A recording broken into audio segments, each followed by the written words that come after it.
O Concello da Pobra segue a ampliar o seu catálogo patrimonial para o disfrute de todos os veciños, tal e como se avanzara recentemente nas xornadas da Pobra no Tempo, ven de formalizar a compra do Castro da Croa.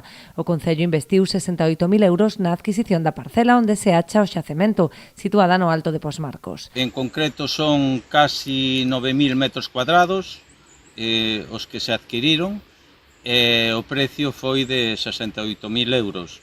Eu penso que a partir de agora, bueno, pois é un xacemento máis, un patrimonio máis que entra a formar parte do Concello da Pobra. Isto entra dentro da planificación que ten este goberno, non, de protexer o noso patrimonio. A mellor forma de protexelo pois é adquirilo.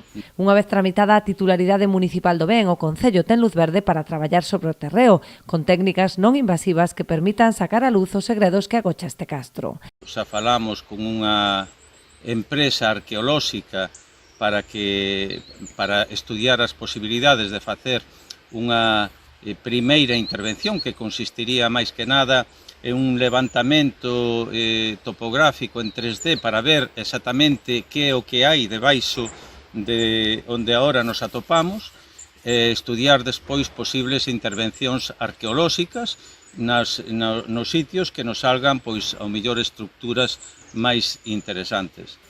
Tamén estudarán a posibilidade de solicitar á Deputación da Coruña a súa inclusión no Parque da Idade de Ferro, co fin de acceder ás liñas de financiamento da Administración provincial para este proxecto.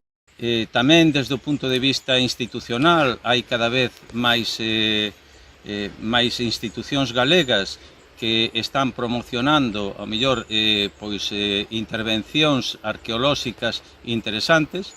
En concreto, por exemplo, está o Parque da Idade do Ferro, da Deputación da Coruña. En este momento, ao poseer este castro, pois podemos entrar dentro dese Parque da Idade do Ferro con este xacemento, o que permite pois poder optar a subvencións que poda sacar a Deputación para este proxecto. A adquisición do Castro da Croa ven constatar a importante aposta do Executivo pola posta en valor do seu patrimonio, iniciada este ano coa compra da Casa da Cadea e a prospección arqueolóxica na Corte do Santo.